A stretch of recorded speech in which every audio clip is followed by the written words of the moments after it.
only on FtS World.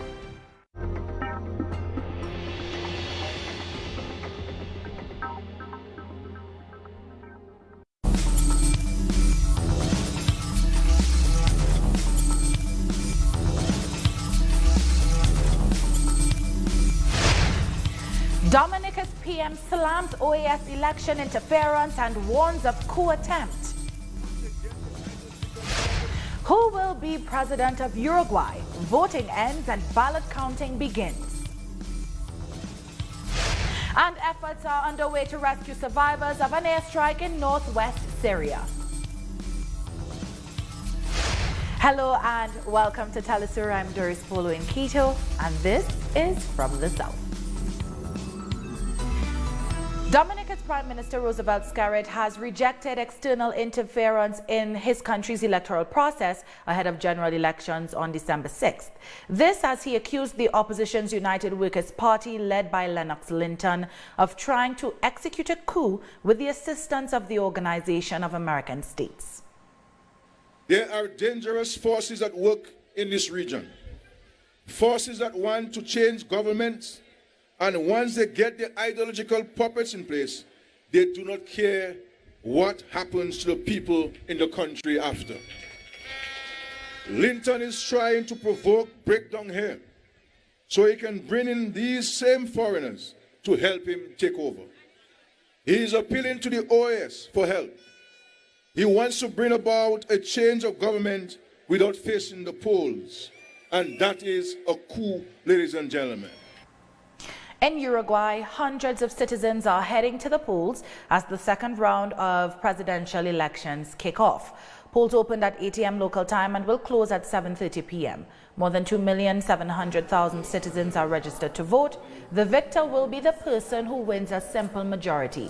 The candidates are Daniel Martinez for the left-wing Broad Front Party and Luis Lacalle Pou for the National Party, after being the top picks in the October 27th elections. Now, outgoing President Tabaré Vázquez praised citizens' attitude in the electoral process. The Uruguayan people have shown countless times in our history that we are very respectful and serious. So I'm sure it will be a great civil battle that will make us feel proud to belong to these people once more. Our correspondent in Montevideo has the latest. Elections are underway in Uruguay and it's quite calm. More than 50% of the population voted. The number is expected to rise. Now, we are in the capital near the Broad Front Party's headquarters, where presidential candidate Daniel Martinez and his pick for vice president Graciela Villar await the results. Behind me, there are media tents in preparation for a speech from Martinez, whether he wins or loses. Unofficial results will be given at 8:30 after elections of their projections. It's a simple ballot as there are only two candidates.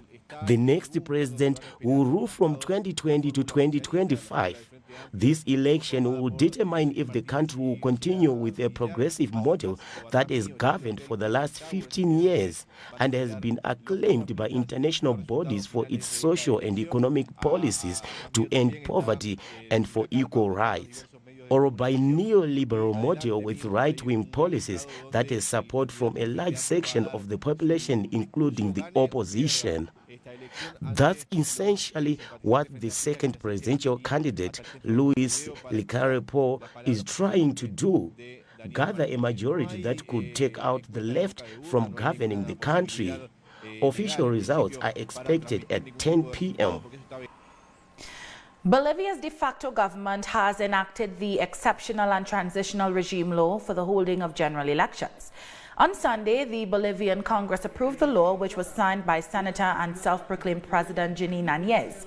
The law recognizes the participation of all political organizations except for those who have been re-elected in 2 previous terms. This ultimately disallows President Evo Morales and his Vice President Álvaro García Linera from participating. The Supreme Electoral Tribunal now has a maximum 20-day term to elect new members in order to set a date for general elections in Bolivia by 2020. Meanwhile, Agnes denied a law that will protect members of the movement towards socialism from political persecution. And the people who were massacred by police in Sincata, El Alto have been laid to rest. Last Friday, protesters blocked access to the fuel depot in Sincata. Armed forces in helicopters killed at least 9 people and injured more than 30. Relatives of the deceased have spoken to the representatives of the Inter-American Commission on Human Rights, denouncing the use of violence by the armed forces controlled by the de facto government. Shifting gears now, thousands of Colombians continue to protest against the neoliberal reforms proposed by the government led by President Iván Duque in spite of harsh measures against them. Protesters mobilized despite the curfew in Bogotá, the militarization of the streets, and the repression of peaceful demonstrators. Caving to the pressure, Duque has proposed a national dialogue to pacify the education, indigenous and health sectors that led the protests. He will meet with the newly elected governors and mayors who will begin their tenure on January 1st to include them in the talks.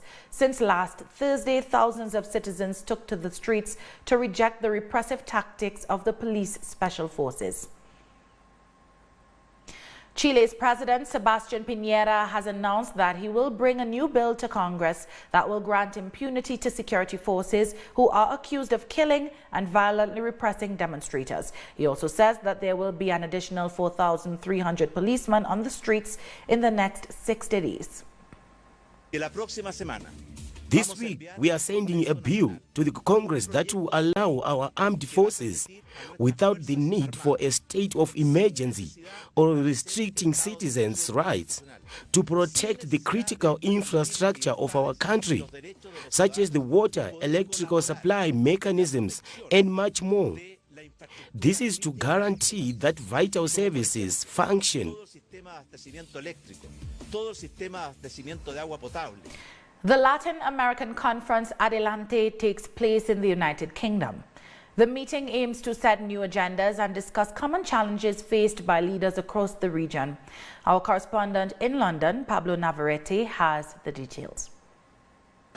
Here in the centre of London, hundreds have gathered for the annual Latin America Conference, the biggest conference in solidarity with Latin America in Europe. We've heard numerous speakers talk about the need for solidarity with the region in the face of coups in places like Bolivia.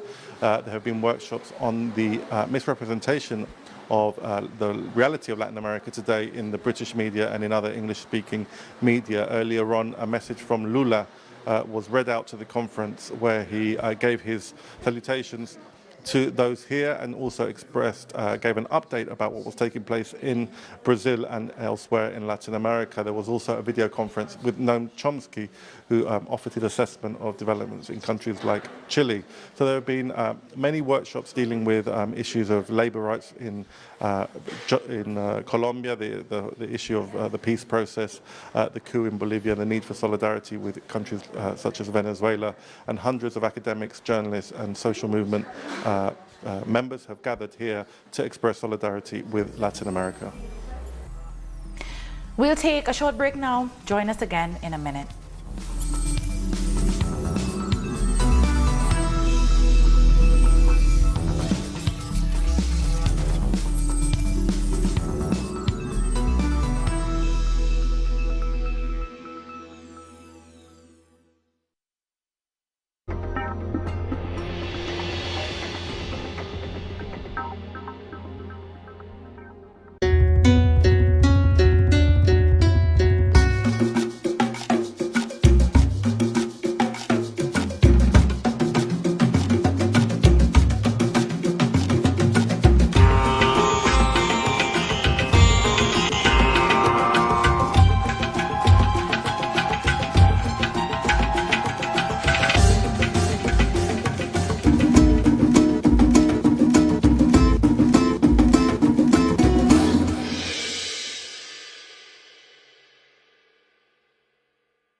Welcome back.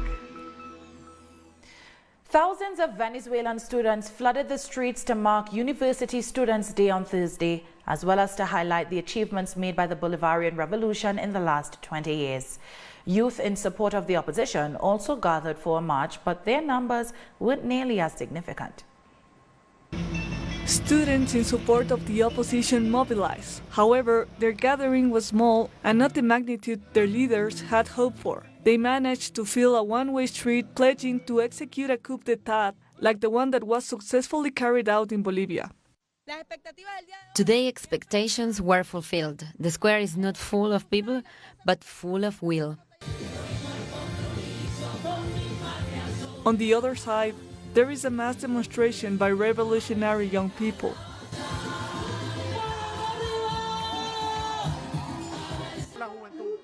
We are youth that wants progress, the youth that wants love, the youth that wants Venezuela to move forward.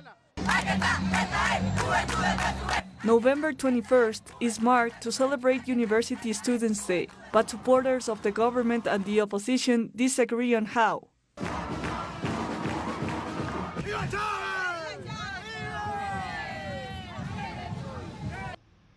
For young opposition members, their goal is to oust President Nicolás Maduro. Their political leaders were absent, said to be in the United States for the past 9 months.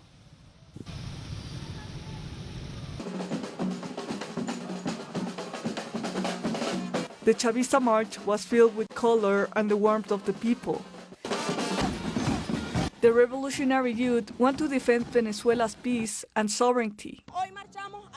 Today we march for our homeland and in support of peace, not just for Venezuela, but for the countries of Latin America and the world. Today we are saying that there is hope for Venezuela. Both sides approached Tiuna Fort, the main military complex in the country, and subsequently engaged in dialogue. This took place between opposition protesters and revolutionary students from different public and military universities. Today, we demonstrate that we support the Constitution and that the military understand that they must make a way for democracy. I feel very proud because we as armed forces are people too. And you, the people, can approach and talk to us. That's something you cannot do in every country. In Bolivia, for example, no civilian can approach the military because they will suppress and kill you. And the next day, you disappear. Viva la patria! Viva la patria! Vamos, viva Bolívar! Another special moment was the union between military students and revolutionary youth, an act that speaks for itself. Students from other countries who participated in the event said it wasn't what they expected. It's the first time I visited Venezuela, and it's very surprising. The media show us that here is totally destroyed, that the revolution has failed, and that the opposition has the power. But that's a lie. We realize that the revolution is stronger than ever. And so they sang and chanted their way to the military academy.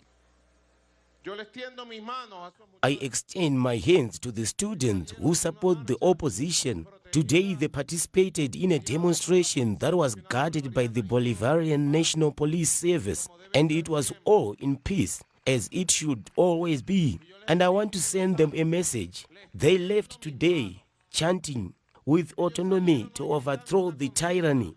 And I said, "Oh, they want to overthrow me. It's okay. But until the day that you overthrow me, let me help you." The day ended as the military and university students swore to remain loyal to the country and to peace.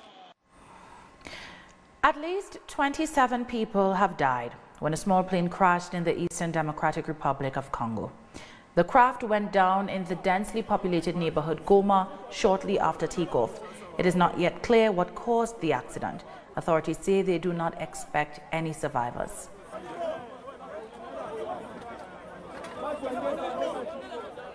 Staying in the DRC, President Felix Tshisekedi has called on Belgium to return historic artifacts which were taken during the colonial era.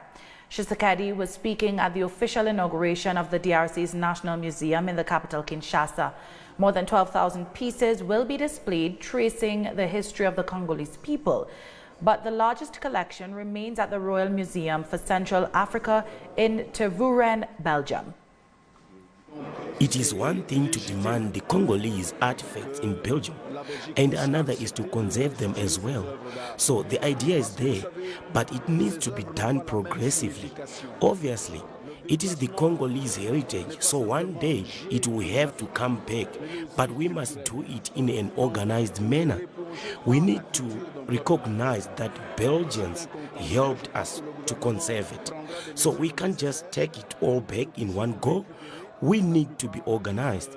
We shall see how we can satisfy the people. Citizens in the Pacific island of Bougainville have voted in a referendum towards independence from Papua New Guinea.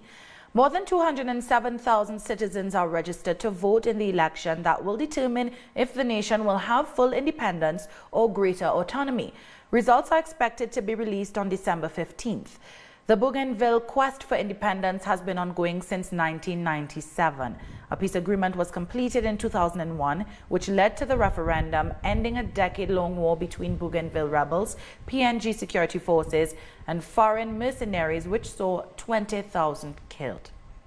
I feel proud because I'm part of the generation that even though we were born after the crisis, we had relatives who were lost during the crisis. Today was a good day for world peace. It's not often that we hear reports that people have put down their weapons and sought ways to mend fences and carry forward establishing peace. A measles outbreak in Samoa, mostly among children under the age of 5, has claimed 22 lives, 8 days after the Pacific Island declared a state of emergency over the epidemic. The Pacific Island declared the outbreak in late October after the first deaths were recorded. Almost 2,000 suspected cases have been identified over the past week. Many are turning to different means to combat the disease. They're feeling panic because of it's getting worse, because the last time this measles was in Samoa, it's not worse like this. I have faith in God, and God is protecting my children. Like, I have results, but it's because everybody else have to do it and we have to follow. Sudanese farmers have raised concerns over flooding associated with the Blue Nile River, one of the longest in Africa. The phenomenon has caused farmers to lose their crops and their homes. Residents say the river is unpredictable, making it difficult to prepare. This year alone, more than 60 people have been killed and several injured by flash floods from the watercourse. The Blue Nile joins the White Nile in Khartoum and supplies the majority of the Nile's water, which runs through Egypt to the Mediterranean Sea.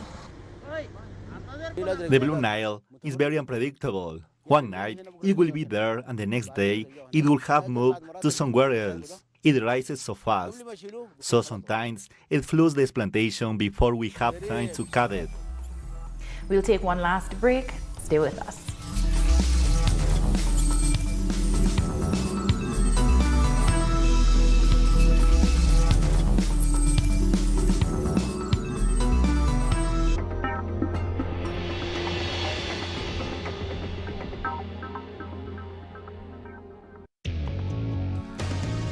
A review of the world news that investigates, incites analysis, and induces criticism, because every event has a context. Pusimos el punto en ahí. Dot in the eye. Saturdays, only on Telesur. Innovation, science, the technological breakthrough and its influence in society. Viajeros del saber, el futuro está aquí. Atomum. Monday, only on Telesur.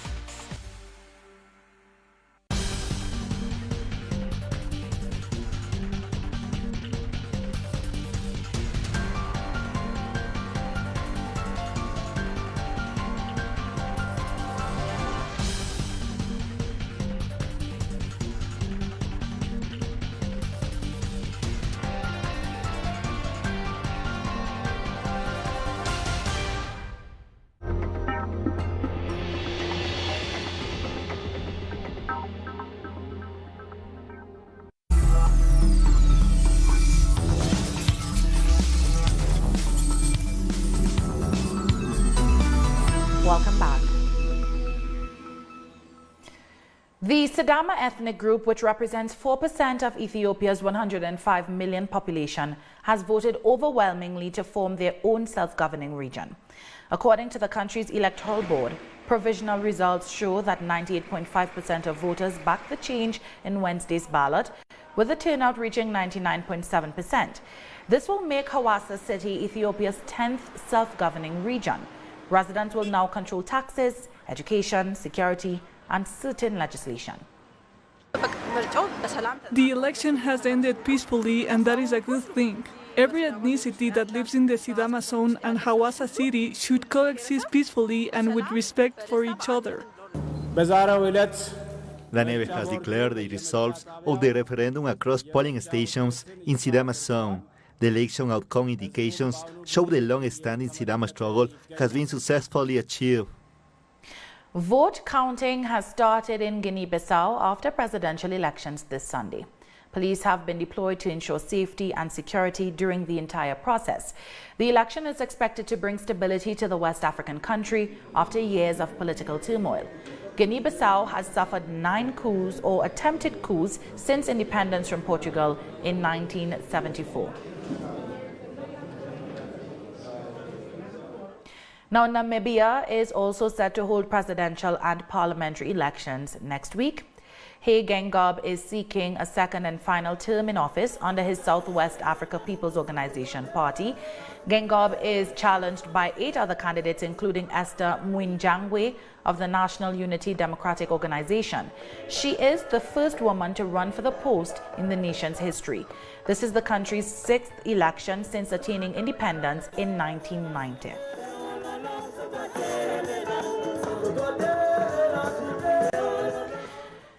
Many are feared dead after an airstrike hit the town of Marit al-Noman in northwest Syria. Rescuers were still searching for victims in the rubble from a destroyed house. According to the United Nations, almost 700 children have been killed in Syria due to the conflict since the beginning of the year.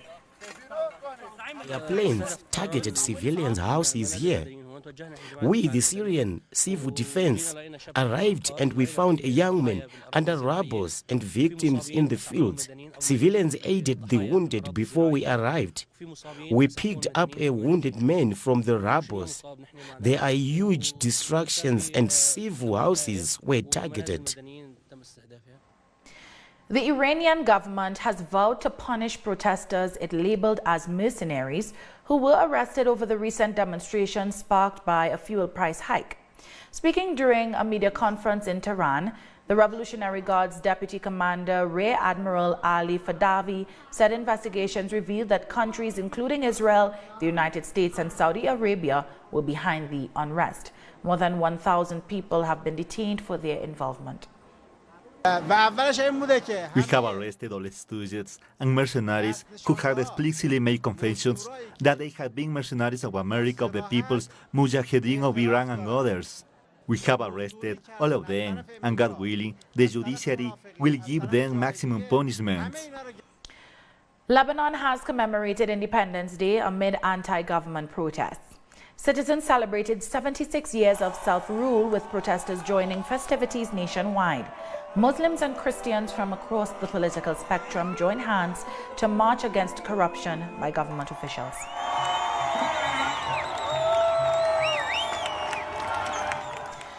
Relatives of 58 people, including 32 media workers who were killed in the Philippines' worst political massacre, held a vigil to mark a decade since their deaths.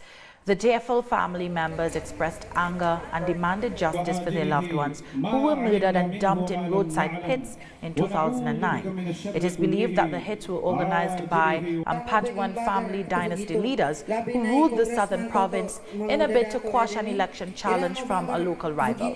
The case has been in the courts for years with allegations of bribery and other delay tactics. Moving on. Thousands of people have marched in Paris to condemn violence against women. The demonstration began near the main opera house, with several protesters holding images of a relative or friend killed in gender violence. The group is also denouncing growing femicides, which have claimed at least 116 lives so far this year. They isolate themselves. And when they begin to do that, they feel diminished. They lose their self-confidence. They feel that everything has been done, so they feel inferior, and to prevent them from defending themselves. And in addition, because many women don't earn so much, they cannot leave the abusive relationship. Thousands of people marched in the capital of Belgium on the eve of the International Day for the Elimination of Violence Against Women. At least 100 women have been killed in Belgium in the last 3 years. The rallying cry is solidarity with women across the world. You might have heard the women and men shouting it. The message is stop to violence against women, all kind of violence. And with that, we've come to the end of this news brief. You can find these and many other stories on our website at telesurenglish.net. And join us on social media, Facebook, Twitter, and Instagram.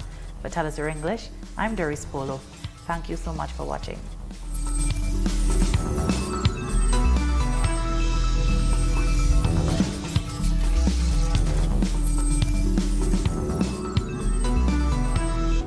The life is full of moments. Moments of fight. Moments of hope. Moments that transcend. Moments that you can live in. Telesur documentaries. Sundays. Only on Telesur.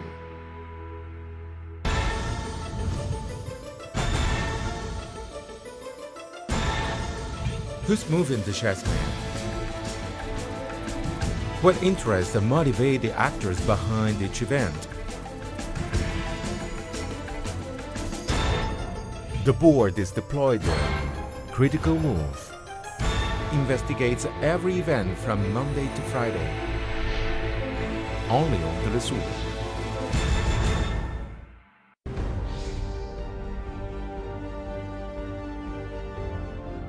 Acompañamos a los pueblos que resisten en cada una de sus luchas. Somos esa ventana que se abre para visibilizarlos entre fronteras.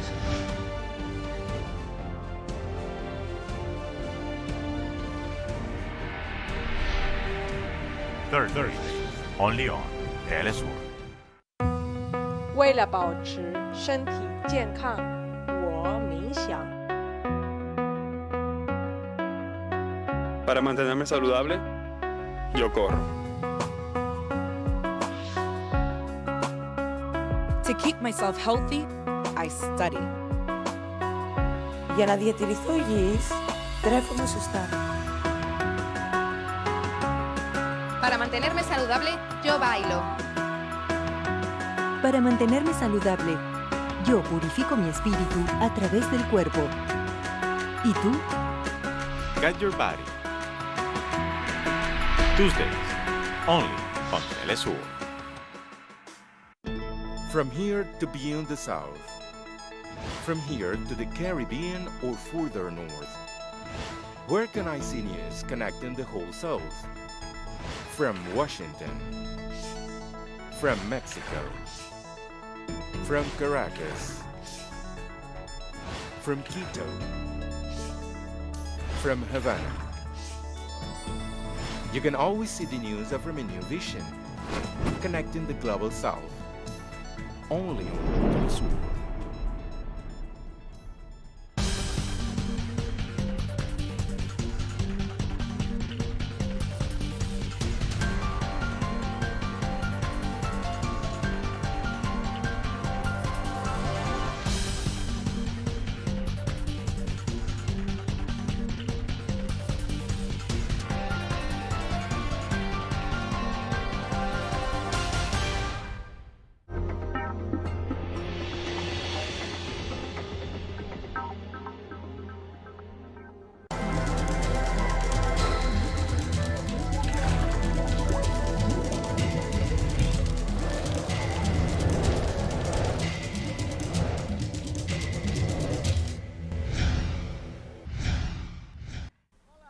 Welcome to